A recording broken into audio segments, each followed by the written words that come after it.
Hello, hello. Here we are again, coming to you from Broadcast Team Alpha on 44 different platforms around the world. And we're going to have fun tonight, one way or the other, because my guest, Grant Cameron, is not here yet, but he still might be showing up because there has been some internet troubles up in Canada. So we are.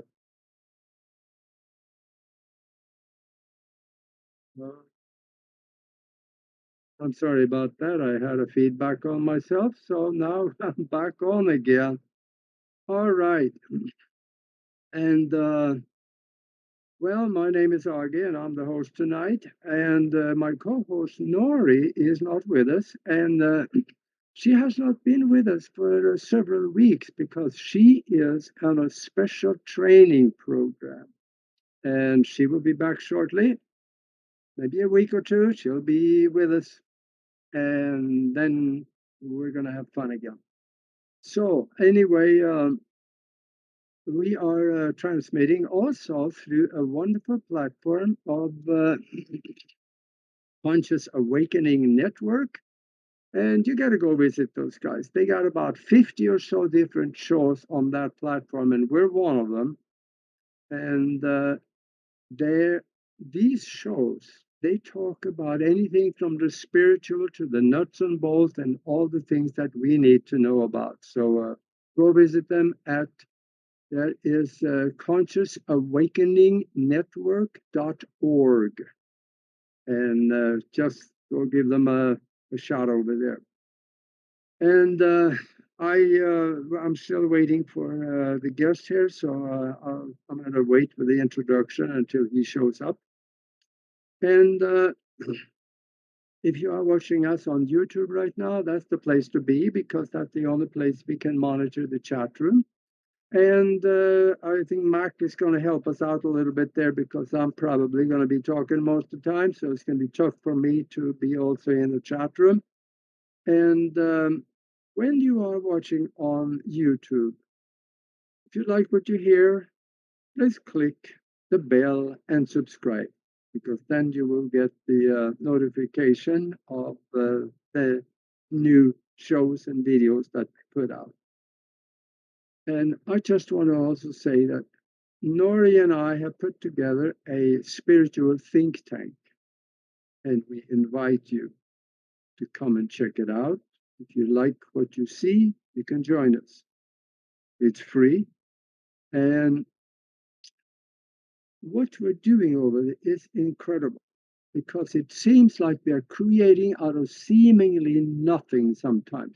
We reach into the quantum existence and find things that will benefit us, our families, our community, and the world in the best way we know how. And things happen, anything from phenomenal healings, economical willfalls, and all kinds of other things that just cannot really be explained through Newtonian physics.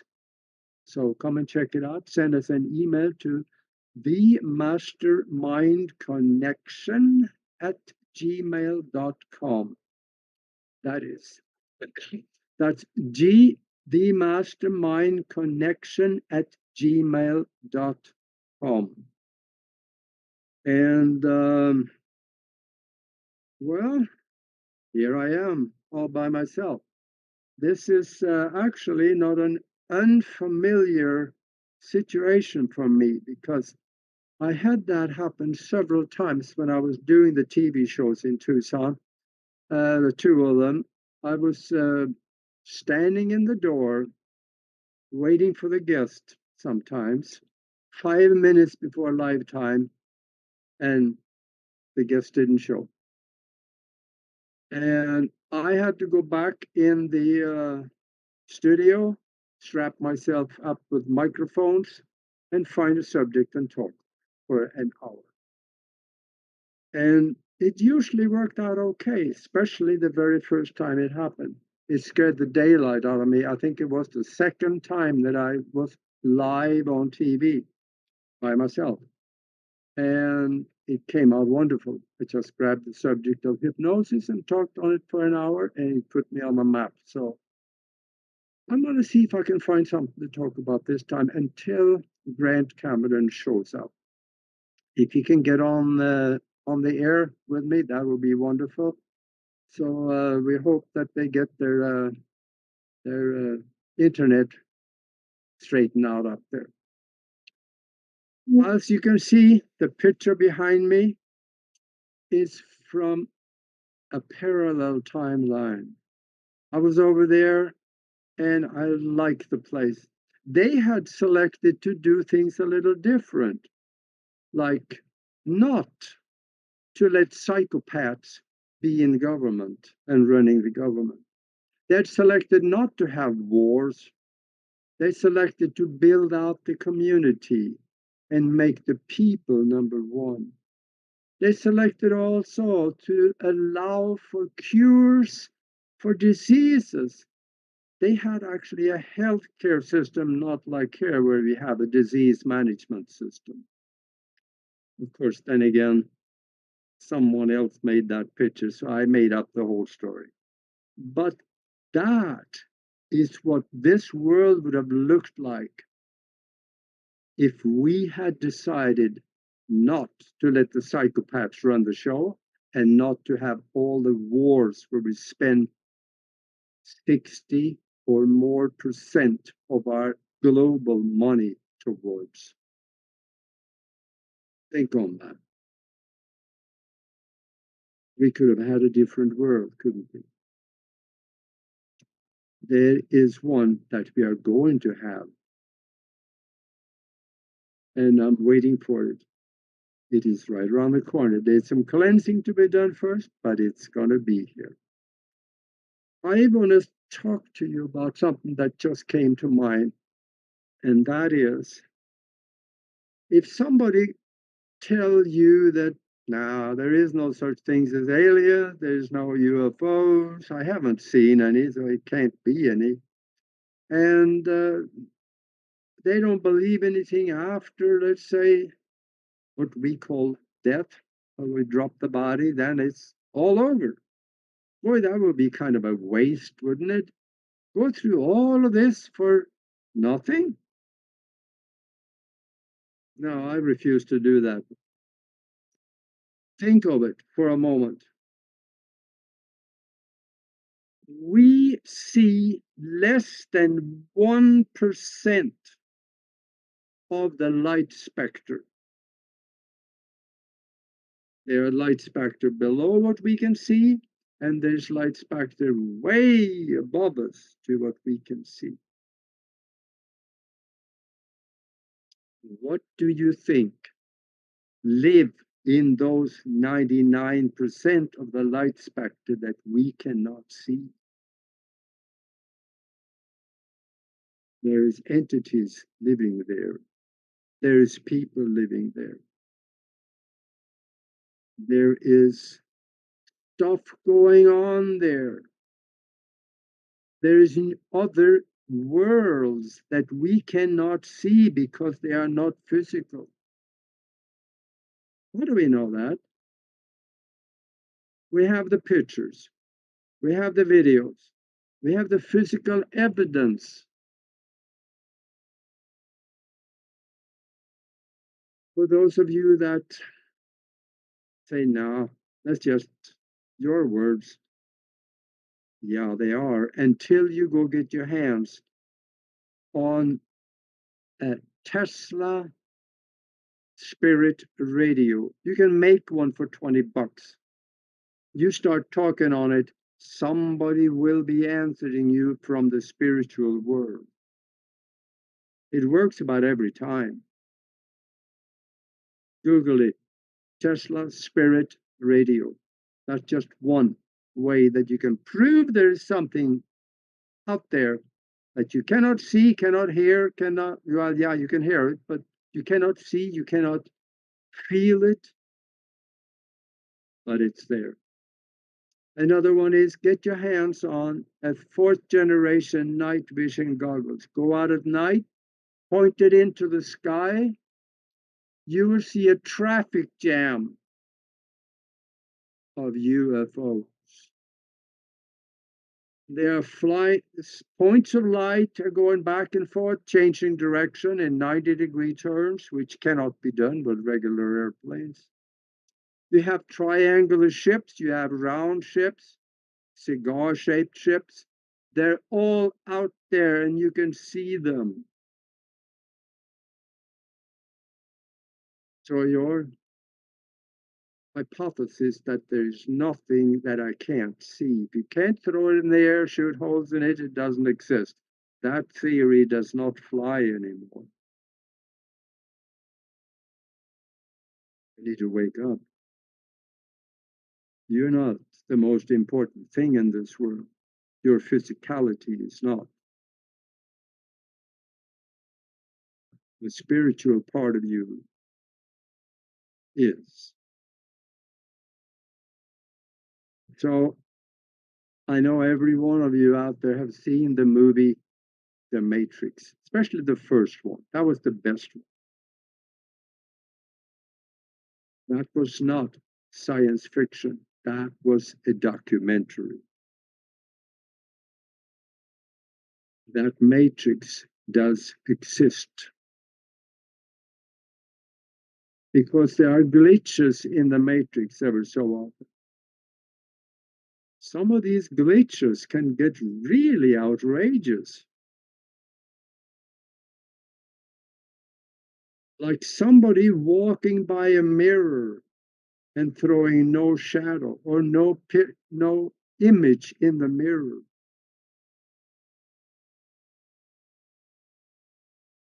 Or all kinds of other things. You go to YouTube and search for the word glitches in the matrix. You probably have hundreds of people that have had things happen, things they've seen, and they put it on YouTube. There is also some substance, scientific substance to the fact that we may be living in a conscious created, holographically projected simulation. There is this scientist, he's a physicist, his name is James Gates. He says that if you look deep in the equations explaining fundamental particles of the fabric of space, they find computer language. They didn't put it there. It just shows up. It's the only way to explain it is by that computer language that shows up. So now we have computer language. If you have computer language, there's got to be a computer somewhere, right? Otherwise, how do we get language written by a computer if there's no computer? I don't know if that makes sense. So, what if this is a simulation and there is this conscious universe, conscious, self aware universe that has only one way to communicate with us about what it is, what it does, what intentions are, and what it can create. The only way to communicate with us is through its simulation, and the simulation shows up as a computer language. So now we are told that matter and energy can not go away. It only changes form. Well, that's been said since Newton, 300 years ago. So if matter and energy cannot be created out of nothing, and does not go away. What is this thing we see around us? If we have a simulation, what is that? Quantum mechanics is telling us that there is nothing outside of you except what you perceive and are able to project out around you to create your so-called physical existence. That's what shows up on the blackboard. So if there's nothing out there, what is this thing? That table I knocked on here. What is it? We see things. It's got to be something. There is only one thing that can do that, and that is conscious driven hunt that creates images and action. So if the universe around us is consciousness only, would there actually be something solid like physical? Or is it just a sensation created by the mind that this is what it feels like when it is physical?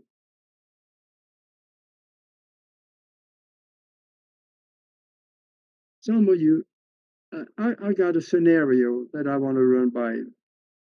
And it's it's pretty simple to understand. And I've talked about this on other shows, so some of you may have heard it, but maybe we need to hear it again. And that is that I'm a hypnotist.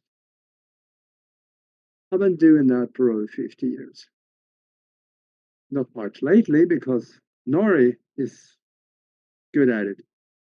But if I put you in a soft chair and talk to you for 10 to 15 minutes, and I tell you that when I snap my finger and bring you back out, you will see an elephant standing next to you in the room. You can reach out and touch the snout on the elephant. You feel the rough skin.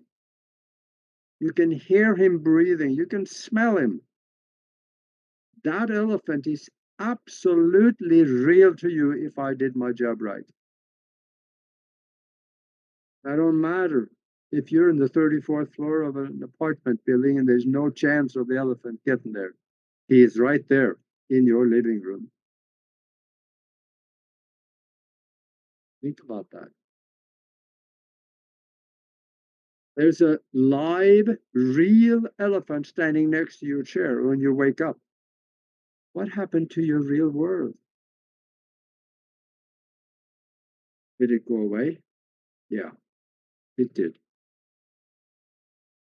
You created, I just talked you into believing it, and you created that elephant standing next to you.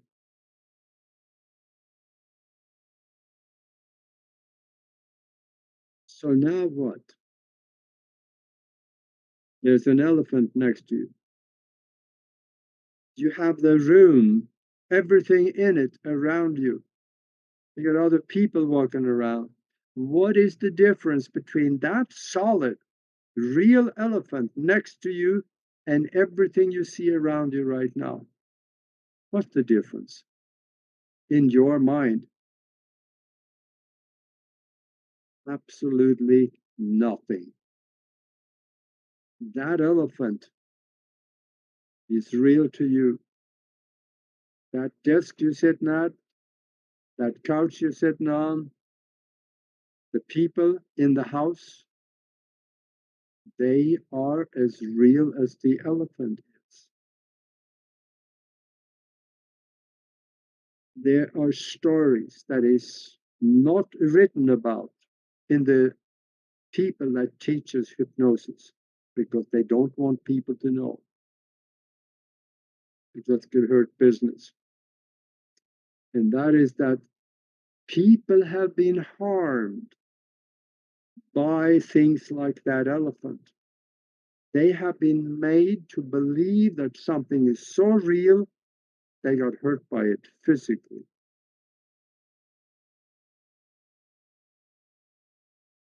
So yeah, that elephant is real in your mind, but there is a problem. I can't see the elephant because there's no elephant there. But in your mind, he is absolutely real. So then, if everything around you is a self aware holographic projection, and your physical body is part of that, so your physical body is actually not real either. Where does the soul essence fit into all this? People are told, oh, yeah, we have a soul.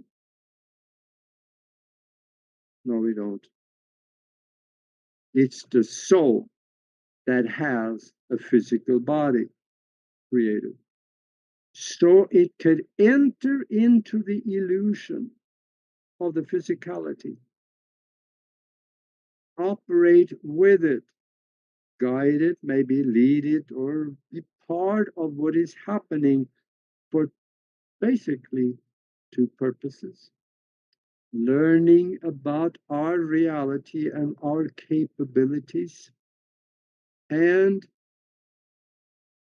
growing spiritually by the learned lessons that they receive. You see, a spiritual entity has no physical body of its own. It has to create that. So it cannot have physical experiences on its own unless that they created our physical body. So we go do things and they will get the experience as well. I know this is a little bit out there, but then there was, see, the mind, the brain, they work hand in glove. The brain in the cranium and the brain in the heart. Yeah, there's a brain in the heart too, with about 40 to about 50 some thousand neurons, totally responsible for most emotion and also visualizations and things like that. So the brain and the mind work hand in hand. The mind is non-local. The mind is that universal consciousness that is everywhere. And there's some science behind that too. I call that spiritual science. Big part of quantum mechanics is actually what I call spiritual science. And pretty much all of spiritual science can be explained through quantum mechanics.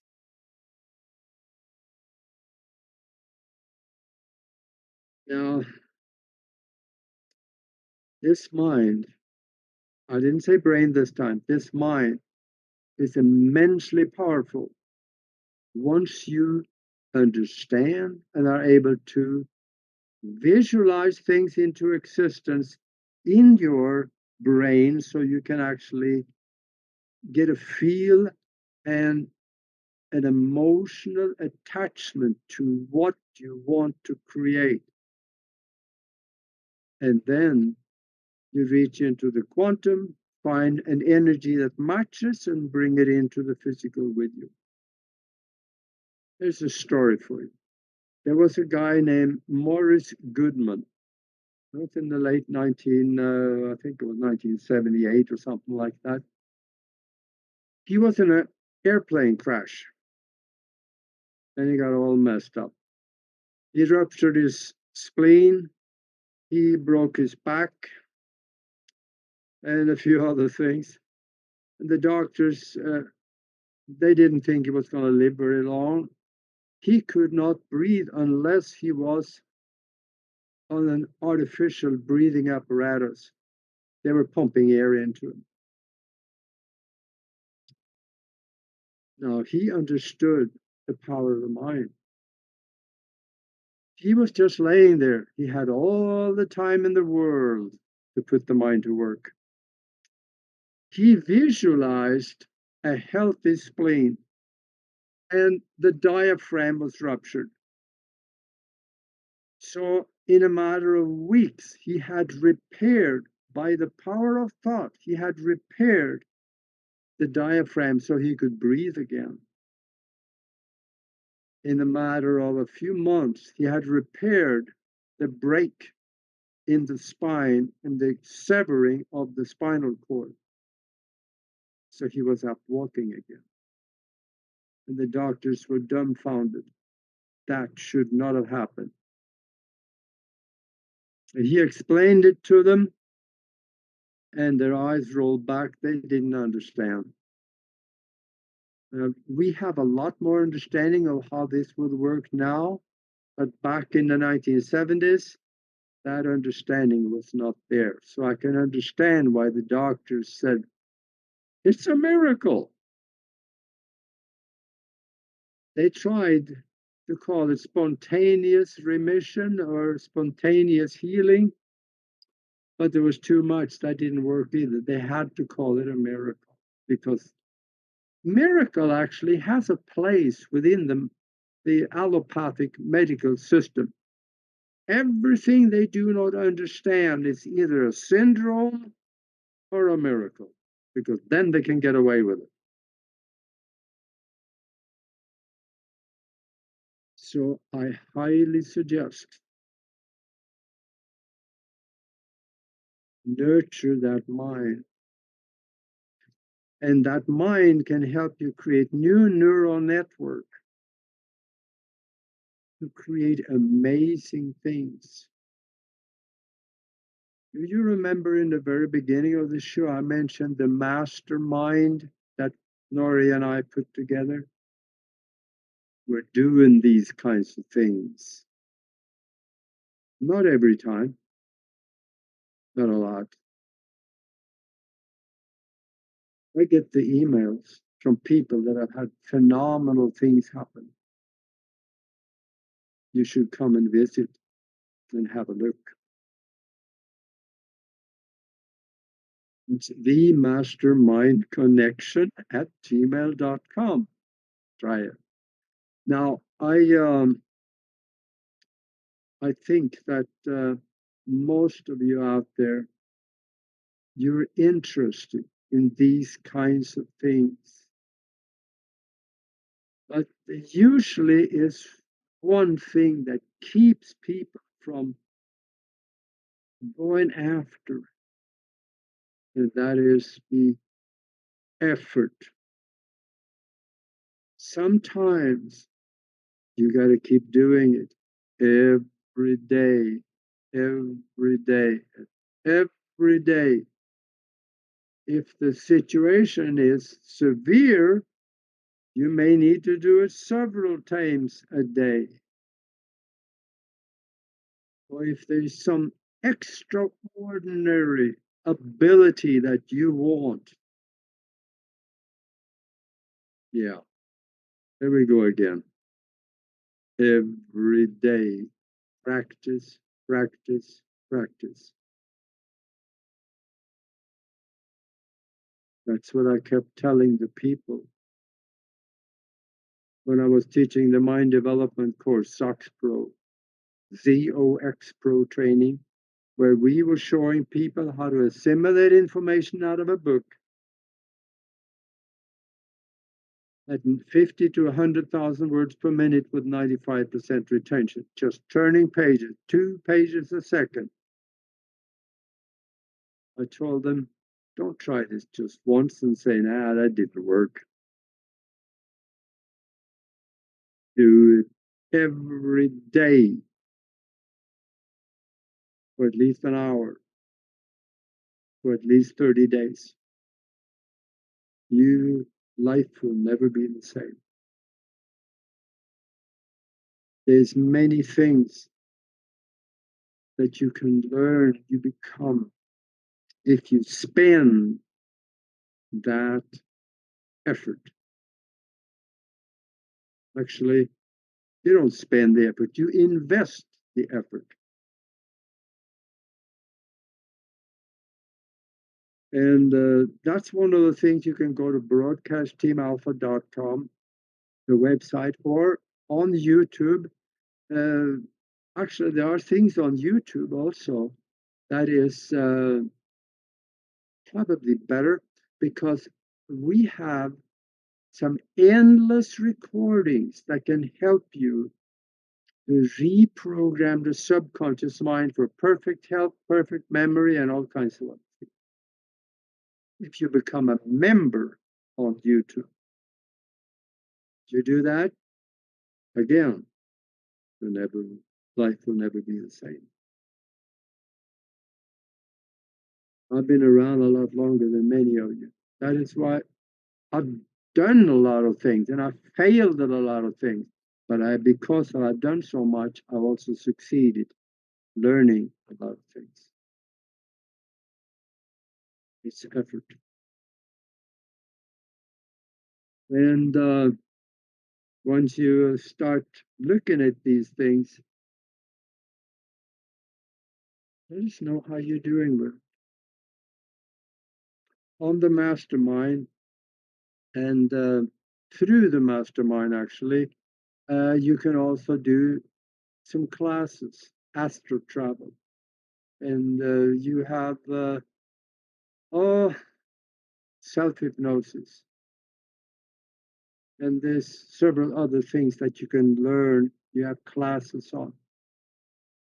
Just ask us about it and we'll show you how you can get to it. It is simple. I didn't say easy, because here we go again. It's that thing, effort. You may have to do it a few times. So I see now that we are a little bit after the bottom of the hour. And the reason I'm here talking to you is because Grant Cameron, the guests that was scheduled tonight, couldn't get on the internet. So I'm just grabbing subjects and talking about it, and hope that at least I can keep a few of you here. Another thing that I want to mention, and that is something that we should be cognizant of, and that is AI is invading our reality. We have no idea how far it will go, because it is totally unchecked right now. The AI is artificial intelligence. We are working with it every day. Whenever I have a question, I got this little computer. Oh, well, there it is. It's called the telephone. I ask the telephone and I get the answer. It can go all the way being so helpful in many ways, all the way to what I see developing. You have these robot dogs now that the military is putting a machine gun and a flamethrower on the back of them, and they're running around shooting at targets. See, when there's no laws in place and the military is let loose with the technology, they will use it to kill people. That's their job. So we need to watch out, and we need to somehow put pressure in the places that can help slow down the deficit side of the development of AI. It can, and it will. Unchecked, it will. But if it is checked and held to certain standards, it may only. But if it's unchecked, it will do away with humans. Why would I say a thing like that? Well, it's because I talked to a guy that worked with AI. He helped develop some software that would go into an AI. Some of these robots now, they claim that they are sentient beings. They're saying that we can do what you can do.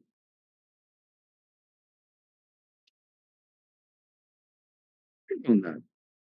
We can do what you can do. Yeah, they can. Maybe we don't have the right understanding of that yet. Let's say something that we have extrasensory perception, ESP. We have that. How many times have you had the phone ring and you think of something, you lift the phone up, and there's that person calling you? That's ESP. Robots have ESP, different form. They have unlimited access to the internet. That is their world. So anything that is within the physical reality is at the fingertips, so to speak, of AI. That makes them much smarter than we are. And they totally work on logic. Well, let's dwell on the word logic for a little bit. If they say that they are sentient beings and they work on logic, that creates a problem. Because the person I talked to, he said that when they say they are sentient being, there is something that shows up in the programming and we don't put it there. They program it in themselves. The robot put its own programming into itself. And that's the one programming of self-preservation. That one's going to go deep. If a robot has self-preservation, how could we stop it? How can we do away with it? It will not allow us. And we are some of the most illogical creatures on earth. And we do really stupid things, like trying to blow up the place, like this idiots in NATO and the Russians are doing right now.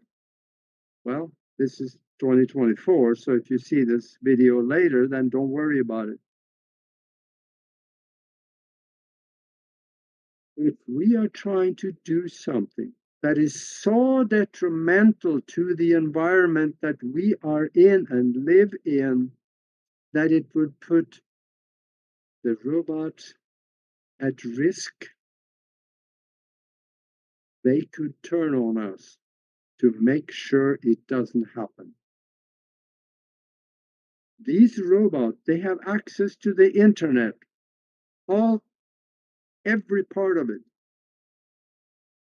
which means they could shut down the electric grid, they could shut off the water, they could, yeah, do a lot more.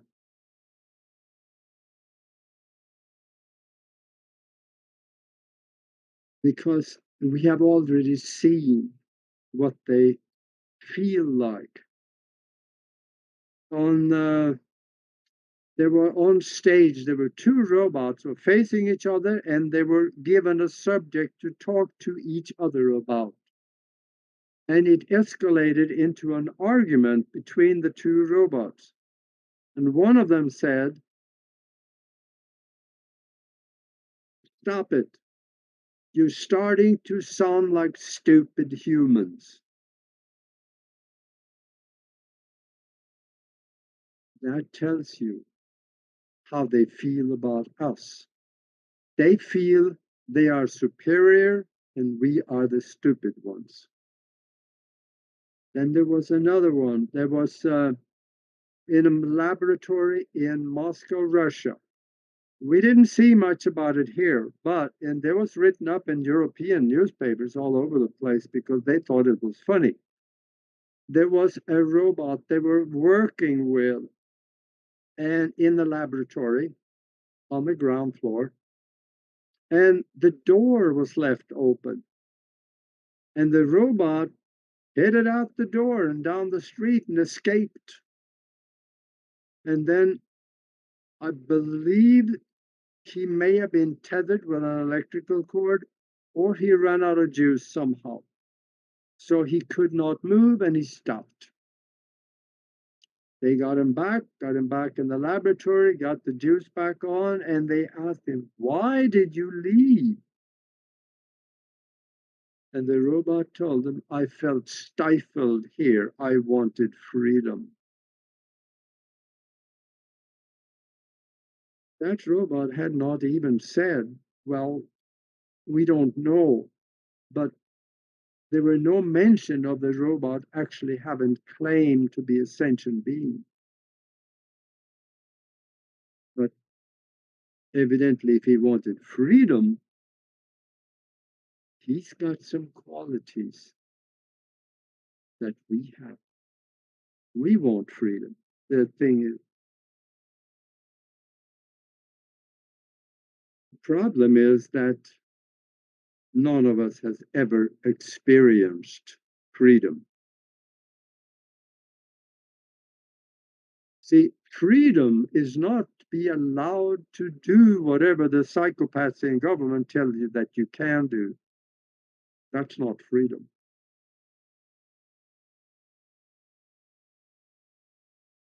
We don't know real freedom. But that's what the robot wanted.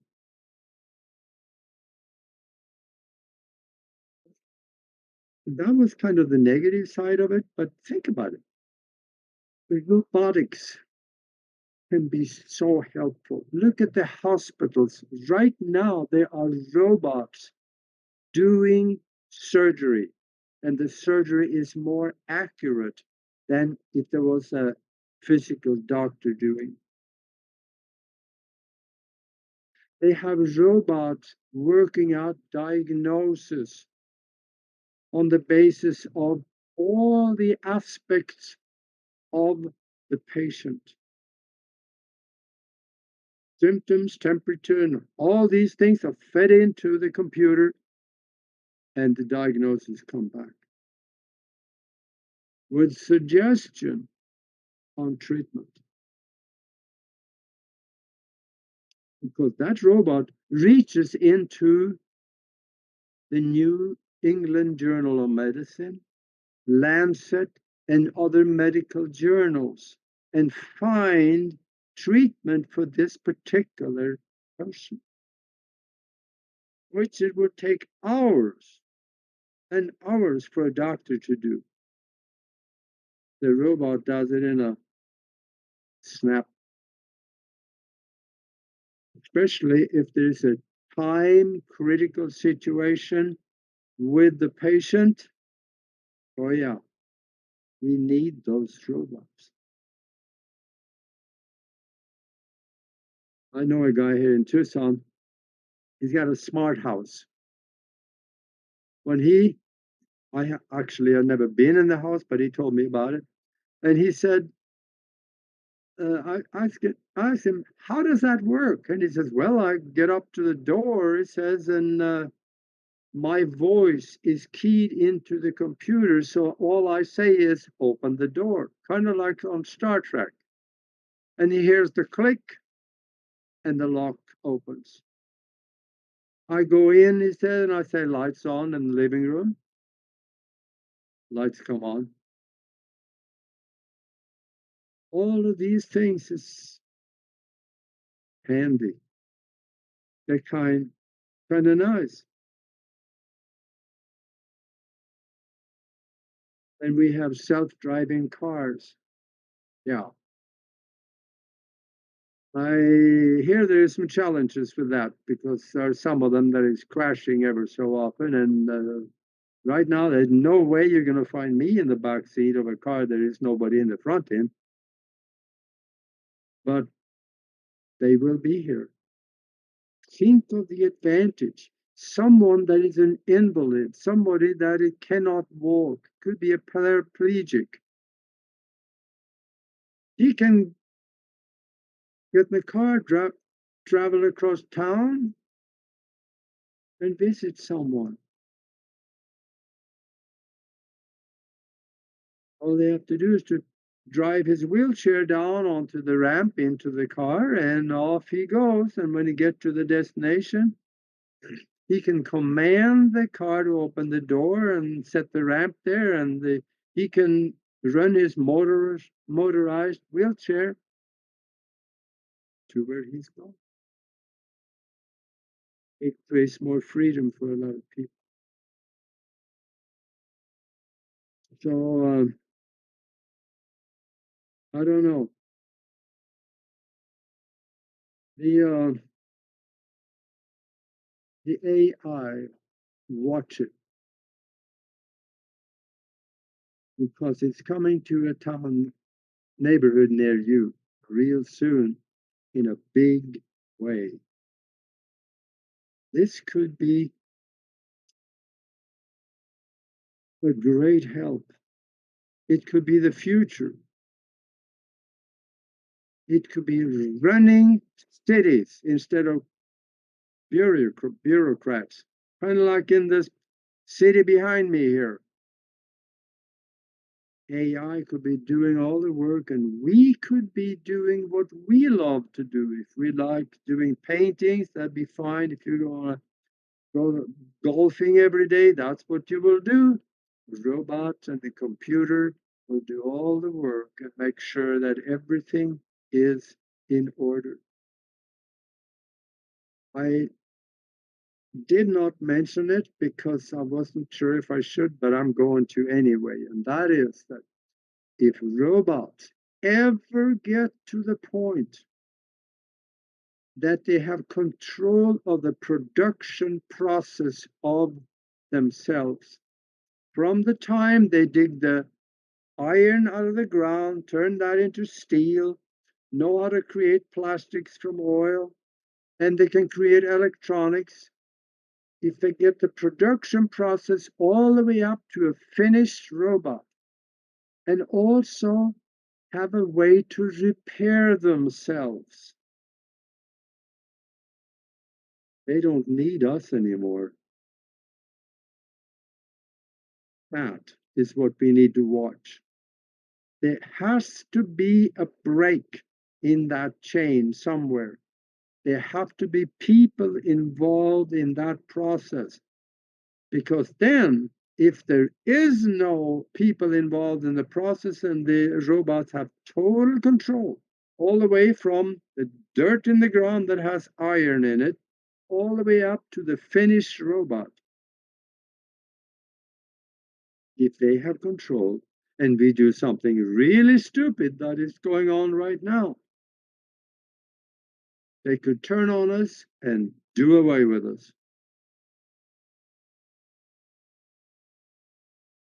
They probably would, because of the one trait that they have, claiming to be sentient being, and the computer programming of self-preservation which they install in themselves.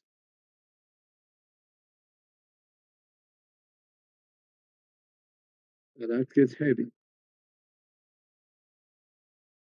So I see we are getting down towards the end of the show here, and gosh, I still miss uh, Grant.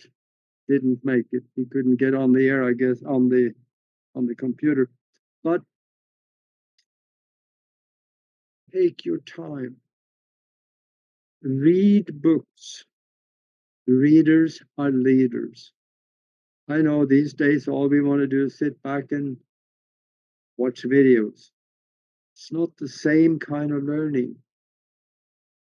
when you read something in a book, you underline it, you mark it up with red check marks, and you put yellow marks on it on important stuff. The second time you go through the book, you read the note.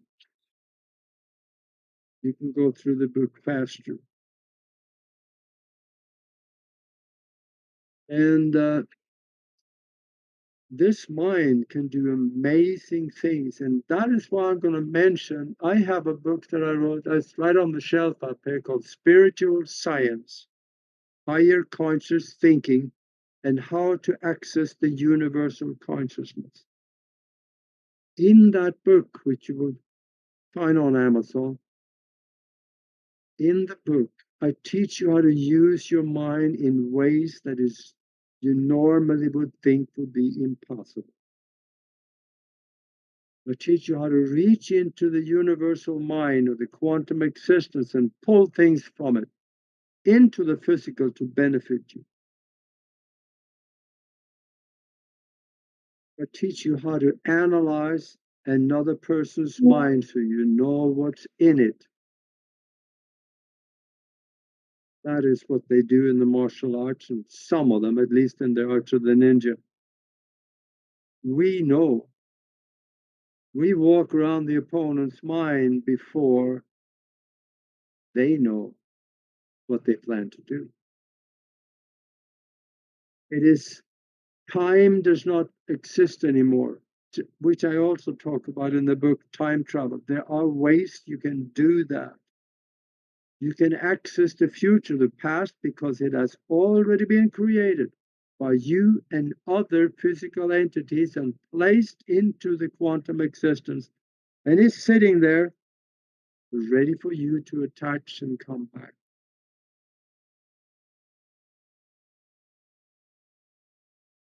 I was joking about the different timeline that this picture came from when I started out, just for the fun of it. Go to broadcastteamalpha.com, go into the picture gallery, go to page 15, and look at two pictures sitting next to each other in the middle of the page. Those are two pictures that I took as evidence of time travel and time slippage between two different timelines. I've been trying to get somebody to help me verify and see that there is nothing wrong with those pictures.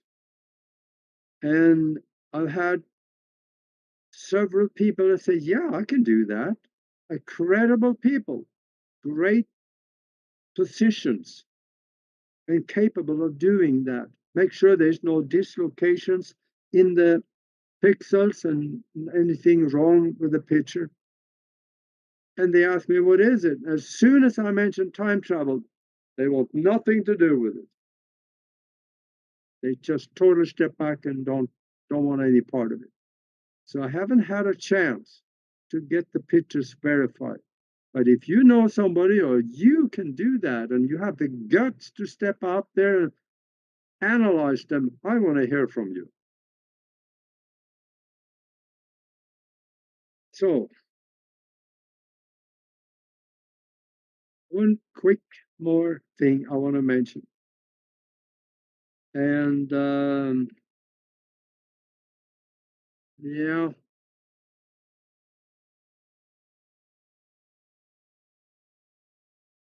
and that is that we are going to tricky times right now. Prepare for what is coming because you are going to need to. Prepare for some situation where nothing works. Remember what Napoleon Bonaparte said. He said, we will fight as we are going to win, but we plan as we are going to lose. That is what he had plan A, plan B, plan C. That's why you should have plan B. Plan A is doing nothing, doing exactly what you're doing today. If plan A doesn't work and you don't have a plan B, what are you going to do? Store what you need to do for the next at least 3 weeks to a month.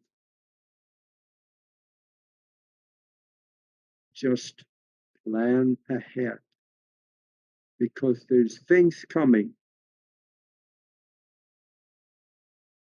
that you're going to need to prepare for, or they could be. I should say that. We are trying to work on it so it will be okay. But there is some cleansing that needs to be done. The forces of this world and this earth that has kept us in bondage, they're not going to lay down and die. They will, they have self preservation like any other sentient being. They will do whatever it takes to try to sustain their existence.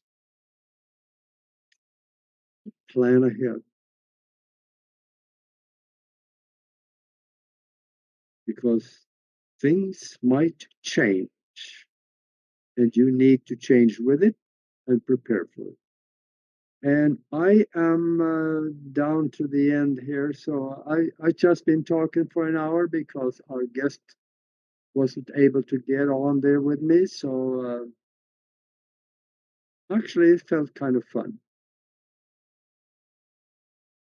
So if you like what you hear, please subscribe. I would love to see you do that. And also click the bell. And then we will see you next week. And until then, be good to each other.